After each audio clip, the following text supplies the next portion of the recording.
আমরা দাঁড়িয়ে আছি এই মন্দিরের সামনে। এখন জল ঢালতে এসেছেন, কোথা থেকে এসেছেন? নন্দকুমার। নন্দকুমার।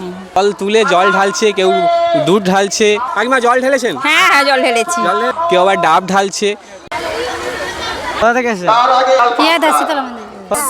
বিভিন্ন মানুষ বিভিন্ন জিনিস নিয়ে এসছে বাবার মাথায় জল ঢালতে। হ্যাঁ। বাবাকে কি চাইলেন? বাবাকে বলছি সবাই ভালো থাকবে, আমার একলার জন্য নয়, সবার জন্য বলছি। না, আজকে আসতে পারেনি। আমার কেউই আসেনি।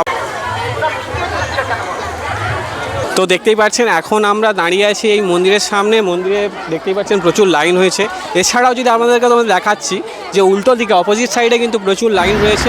আর মানুষজন কিন্তু সেই লাইনটা সেই সকাল থেকে দিয়েছে, সেই ভোর 6:30 7টা থেকে মানুষ লাইন দিয়েছে, না খেয়ে এসছে কিন্তু জল ঢালতে। আর এই নীলের বার মানে প্রত্যেকটা মানুষের কাছে একটা আলাদা অনুভূতি, একটা আলাদা আবেগ। কারণ বছরে হয়তো এই দিনই মানুষ এত মানে নিষ্ঠা নিয়ে জল ঢালতে আসে। প্রতি বছরের নেই এবছরও প্রচুর ভিড় হয়েছে। আর দেখতেই পারছো ভীষণ লম্বা লাইন। এই প্রচণ্ড গরমে কিন্তু মানে এনারা এসছেন, ডাব কাটছে, এখানে সন্ন্যাসীরা ডাব কেটে দিচ্ছে, সেই ডাব তারা নিচ্ছেন এবং বাবার উদ্দেশ্যে যাচ্ছে। যে অনেকে ডাব নিয়ে এসছে বাড়ি থেকে, অনেকে ডাব এখান থেকে কিনছে, আর অনেকে ডন্ডি ভাঙছে। প্রত্যেকেই অনেকে মানত থাকে, তারা ডন্ডি ভাঙে। ভাবুন এই গরমে কি পরিমাণ ভক্তি নিয়ে নিষ্ঠা নিয়ে মানুষজন এতটা কষ্ট করে বাবার উদ্দেশ্যে জল ঢালছে লম্বা লাইন দিয়ে। তারপর এই যে দেখতে পাচ্ছেন এখানে অন্নপূর্ণা পূজা হচ্ছিল। তো নতুন দিগন্তের অন্নপূর্ণা পর্যন্ত এখানে জলছত্র চলছিল। এখানে সাবু, ফল, তারপরে শরবত এগুলো দেওয়া হচ্ছিল পুণ্যার্থীদের জন্য, যারা এখানে অন্নপূর্ণার অঞ্জলি দিচ্ছিল বা বাবার মাথায় জল ঢালছিল। আর এই জল ঢালার পর এখান থেকে এই যে লেদলালা হয়ে এখানে সংগ্রহ করা হচ্ছে পঞ্চামৃত। এই পঞ্চামৃত আবার যাত্রীদের দেওয়া হচ্ছে। ওনারা আবার এগুলো বোতলে বা ঘটিতে করে সংগ্রহ করে নিয়ে যাচ্ছেন, নিজে খাচ্ছেন, পরিবারের জন্য নিয়ে যাচ্ছেন। আপনারা তো অনেকক্ষণ জল ঢালতে এসেছেন, কোথা থেকে এসেছেন? নন্দকুমার। নন্দকুমার। আপনারা? আমরা লীলকণ্ঠ, আমাদেরও নন্দকুমার। নন্দকুমার। আপনি? একই জায়গা সবাই? উল্টো দিকে অপোজিট সাইডে কিন্তু প্রচুর লাইন রয়েছে। আর এই লাইন কিন্তু বহু দূর লম্বা। মানুষ মানে ভাবুন শয়ে মানুষ দাঁড়িয়ে আছে এই বাবার মাথায় জল ঢালবে বলে। প্রত্যেকের মুখে কিন্তু একটা মিষ্টি হাসি, একটা ভালোবাসা, একটা আন্তরিক ছোঁয়া নিয়ে সবাই এসছে জল ঢালতে। প্রত্যেকের বিভিন্ন মনে দিচ্ছে বাবাকে জানাতে।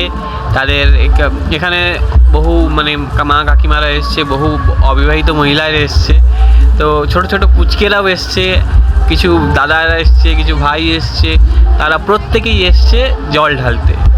কিছু মানুষজন আবার ওই দিকটা থেকে জল ঢালছে, ডাব ঢালছে। এখনও প্রচুর ভিড়। তো দেখতেই পাচ্ছেন এটা কিন্তু আমাদের লেদলালা। এইখানে পঞ্চামৃতগুলো সংগ্রহ করা হচ্ছে, যারা জল ঢালছে সেখান থেকে এসছে।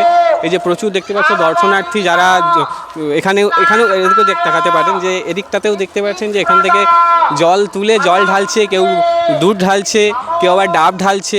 বিভিন্ন মানুষ বিভিন্ন জিনিস নিয়ে এসছে বাবার মাথায় জল ঢালতে। তো পড়েছে প্রচুর লাইন, তোমাদের লাইনটাও দেখাচ্ছি। পেয়ে গেছি একটা কাকিমাকে।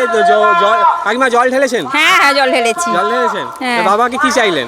বাবাকে বলছি সবাই ভালো থাকবে, আমার একলার জন্য নয়, সবার জন্য বলছি। আর কতক্ষণ লাইন দিয়ে জলটা ঢাললেন? হ্যাঁ অনেক সময় লাইন দিতে হয়েছে। আচ্ছা, আপনার এখানেই বাড়ি? আমার এখানেই বাড়ি।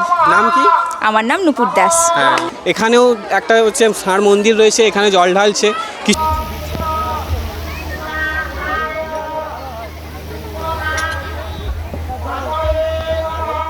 কোথা থেকে এসেছেন জল ঢালতে? পিয়াদা থেকে। পিয়াদা থেকে? হ্যাঁ। আপনি? পিয়াদা শীতলা মন্দির। কোথা থেকে এসেছেন?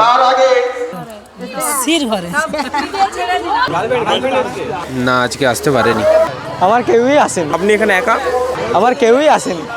ওই জন্য মন খারাপ আজকে। কেউই আসেনি আমার এখানে। সিঙ্গেল লাইফ ভালো নয়। আমি ঘুরতে এসেছিলাম। কিছু বলবেন না? এখানে এসেছেন, আপনার কি গার্লফ্রেন্ড আছে?